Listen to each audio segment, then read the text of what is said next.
A Estratégia do Dia, o podcast original da Bloomberg Linha.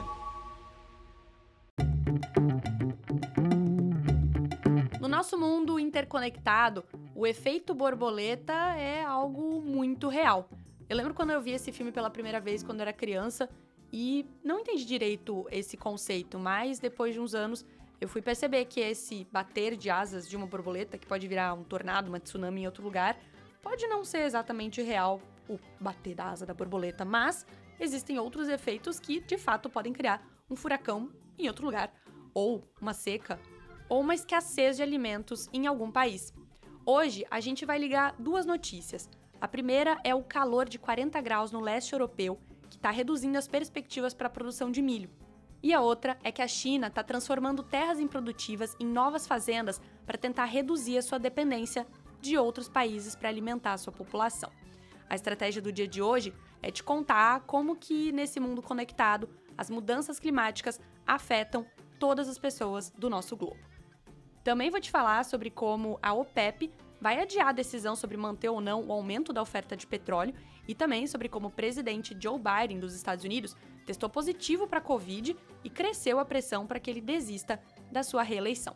Para você ficar por dentro de todas as notícias, é só seguir o podcast, é só seguir a Bloomberg Linha em todas as redes sociais. Eu sou Ana Carolina Zittley, todos os dias eu esqueço de me apresentar, mas sou eu.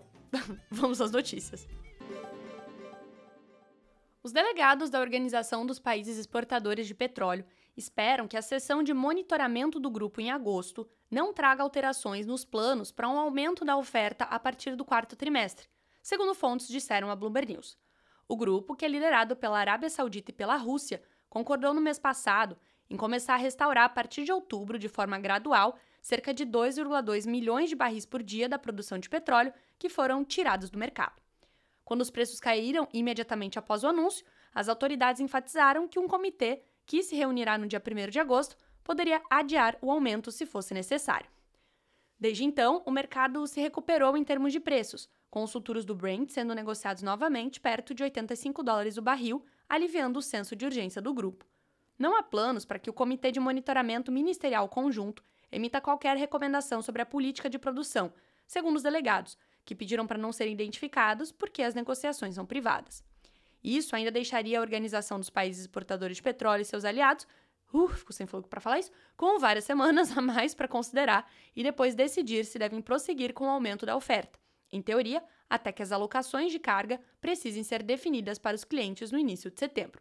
Isso estaria de acordo com as decisões anteriores dos 8 membros da OPEP envolvidos nos chamados cortes voluntários.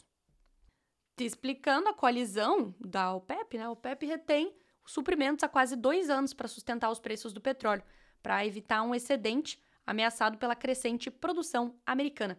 A intervenção teve algum sucesso, já que levou o mercado a um déficit esperado para este trimestre, ou seja, estabilizou uma fonte de receita vital para o grupo. Além dos apelos crescentes para que o presidente dos Estados Unidos, Joe Biden, desista da corrida eleitoral, ele testou positivo para a Covid-19 nesta quarta-feira, o que frustrou suas esperanças de ofuscar a Convenção Nacional Republicana e o forçou a cancelar uma aparição perante um importante grupo de defesa dos latinos. Uma enxurrada de vazamentos à empresa detalhou como importantes lideranças do Partido Democrata teriam dito a Biden pessoalmente de que é improvável que ele consiga derrotar Donald Trump e que ele está colocando os seus aliados no Congresso em risco. O líder da maioria no Senado, Chuck Schumer, expressou sua avaliação contundente a Biden de que seria melhor se ele desistisse da corrida, segundo a ABC News. O líder da minoria na Câmara, Hakeem Jeffries, disse ao presidente que a sua candidatura ameaça as esperanças dos democratas de ter o controle de qualquer uma das casas do Congresso, segundo o jornal Washington Post, enquanto a ex-presidente da Câmara, Nancy Pelosi, teria dito a Biden em uma conversa privada que ele não conseguiria derrotar Trump, segundo a CNN. É uma enxurrada de toma lá da cá mesmo, hein? Esses apelos a portas fechadas se somam a declarações públicas. Adam Schiff, que é deputado democrata da Califórnia, que concorre ao Senado, instou Biden a passar a tocha, para usar um termo olímpico. Schumer e Jeffries trabalham para derrubar uma tentativa de alguns aliados de Biden de fazer um encontro virtual antecipado que poderia ter formalizado sua nomeação como candidato oficial do partido. Em vez disso, o presidente se isolou, física e metaforicamente, em sua casa no estado de Delaware. Minha mãe está chamando gatos. Você consegue ouvir aí no microfone? Acho que se você aumentar o seu volume em 35 mil, você vai conseguir. Tem alguma coisa a ver com essa história? Não, nenhuma. Próxima notícia. Vamos à estratégia do dia de hoje. A China está enfrentando uma pressão crescente para produzir mais alimentos internamente, uma vez que as importações de grãos têm atingido níveis recordes e as tensões comerciais aumentam. O cenário tem levado as principais lideranças em Pequim a focarem em um componente essencial para essa tarefa, a terra. Não planeta, né? Terra mesmo. O país alimenta 1/5 da população global com menos de 10% da terra arável do mundo, atendendo boa parte da demanda com compras de produtos agrícolas do exterior. Vamos dar uma pausa aqui para a gente ir para outra notícia que se relaciona com essa preocupação da China.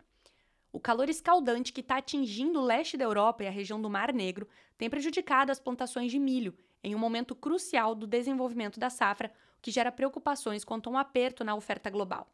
As temperaturas ultrapassaram os 38 graus na Ucrânia, um dos principais exportadores mundiais de milho. A Romênia, um dos principais produtores da União Europeia, está em meio a uma seca. O clima rigoroso ocorre quando a safra está em um estágio crítico de polinização. O calor pode impedir a formação de grãos ou fazer com que as plantas murchem.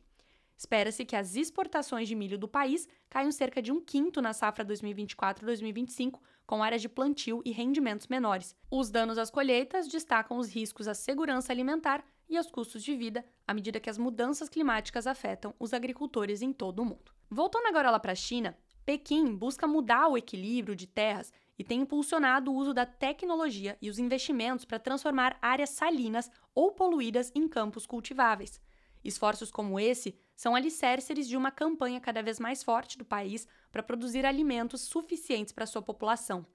Embora seja uma preocupação de longa data, Xi Jinping, o líder chinês, tem dado ênfase crescente à autossuficiência, à medida que os laços com o Ocidente se desgastam, uma possível segunda presidência de Donald Trump se aproxima e a invasão da Ucrânia pela Rússia expõe os riscos de fornecimento global de grãos. Embora seja improvável que a China deixe o mercado global tão cedo, a determinação em trabalhar pela segurança alimentar é clara. Sua primeira lei de segurança alimentar entrou em vigor no mês passado, visando reforçar os esforços para aumentar a produção doméstica e responsabilizar autoridades por sua implementação. A lei foi rapidamente redigida e adotada, destacando a urgência da questão. Segundo Kong Xiangbin, que é professor especializado em terras na Universidade Agrícola da China, abre aspas, garantir a segurança alimentar é uma escolha inevitável para um país com 1,4 bilhão de pessoas. É a segurança mais fundamental e uma questão de soberania básica. E a terra arável é a coisa mais crucial para esse fim. Fecha aspas. Ele estima que a China tem mais de 6 milhões de hectares de terras que são deixadas de lado, né, não são usadas devido à rápida urbanização. Além disso, grandes áreas são inutilizáveis devido à poluição ou salinidade excessiva. É esse último problema que a China começou a mostrar sucesso após anos de pesquisa. Um exemplo, e perdoem o meu mandarim, é a vila de Nanliue, na província oriental de Shandong, que antes ficava submersa. A menos de 20 quilômetros do Mar Amarelo, seu solo ainda é tão salgado que montes brancos brilhantes de sal são coletados de lagoas que pontilham na paisagem. Por gerações, os agricultores no local foram forçados a arcar com baixos rendimentos das colheitas ou buscar trabalho longe de casa. Só que agora, graças a um método pioneiro que funciona afrouxando o solo denso que prende o sal e permitindo que ele seja lavado, os campos da vila ostentavam em maio fileiras de trigo na altura dos joelhos, que foram recentemente colhidas. Se replicável, essa tecnologia poderia transformar a produção doméstica de grãos e de outras culturas.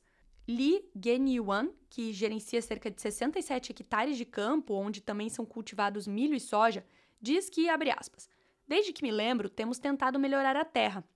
Fecha aspas. Ele voltou à agricultura depois de trabalhar por uma década na construção civil e em têxteis, e até em fazendas de sal próximas dali. Após tentativas ao longo dos anos, utilizando métodos como pesticida e adubo, o novo modelo foi a solução mais rápida encontrada. A área de solo afetada pelo sal na China é quase do tamanho da Áustria e equivale a 6% de sua terra arável. As terras alcalinas estão até se espalhando ao longo do Rio Amarelo devido aos métodos tradicionais de irrigação e à mudança climática. O problema é tão sério que Xi até levantou a questão repetidamente em discursos, algo que ele não fazia antes de 2020, segundo um banco de dados oficial. A Organização das Nações Unidas para a Alimentação e Agricultura disse em uma declaração escrita que os solos salinos representam pelo menos 10% da terra arável global, com mais de 1 bilhão de hectares em risco, e o manejo sustentável desses solos é crucial para atender a demanda por alimentos.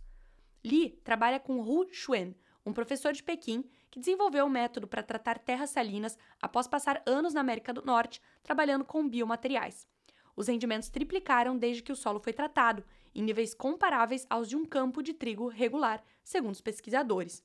A equipe de Hu transformou mais de 133 mil hectares de terras salino-alcalinas em toda a China desde que seu primeiro projeto de campo foi lançado em 2008, e eles planejam fazer mais 27 mil hectares este ano. E não são somente as terras salinas que estão sendo transformadas na China. A Chongqing Greatech Architecture Technology, uma empresa de tecnologia de construção no sudoeste da China, está entre os muitos atores que têm experimentado transformar minas ociosas em terras agrícolas. Ela transformou mais de 30 hectares de minas de calcário em terras aráveis de 2020 a 2023. Em casos mais extremos, o governo fechou alguns campos de golfe, que, segundo autoridades, ocuparam ilegalmente terras aráveis em uma campanha intensificada para regular a construção desses locais. Inclusive, alguns governos locais, pressionados a aumentar a produção de grãos, até derrubaram dezenas de milhares de árvores em cinturões verdes em cidades para abrir espaço para terras agrícolas. No conjunto, há sinais de que uma reversão está em andamento. A terra arável total da China aumentou nos últimos 2 anos após uma queda prolongada, segundo o governo em 2023. A meta é aumentar ainda mais a autossuficiência em grãos e reduzir as importações em mais de 30%. Ainda assim, os estudiosos alertaram que a poluição por metais e pesticidas ameaça a qualidade dessas terras agrícolas e levará tempo para reduzir a liderança de longa data da China nas importações globais de soja. Bom para a gente aqui do Brasil, né? As recentes condições meteorológicas extremas também ressaltam o risco de reduzir as importações de grãos. As compras combinadas de milho, trigo, soja, sorgo e cevada, as 5 maiores culturas que a China compra em volume, estão programadas para atingir um recorde histórico de quase 161 milhões de toneladas na safra 2023 e 2024, e podem aumentar ainda mais na próxima, segundo o Departamento de Agricultura dos Estados Unidos.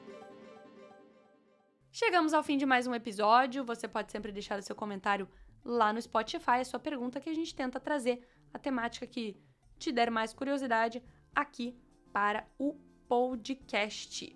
Deixo lembrá-lo mais uma vez que você sempre pode nos achar nas redes sociais. Segundo o Clayton, ele diz que ele pensou que a mudança de estado das empresas de Elon Musk fosse por conta dos impostos do estado. Ontem a gente falou que o Trump conseguiu levar a SpaceX e o X da Califórnia para o Texas. E sim, Clayton, também tem isso na pauta. O Musk já declarou publicamente algumas vezes que essa também era uma das suas maiores críticas a manter as suas empresas na Califórnia ou também no estado de Delaware, onde ele tem a presença fiscal da Tesla, fica em Delaware. Sua xará que adora você, diz a Ana Carol Viana. Obrigada, xará, que lindo o seu nome.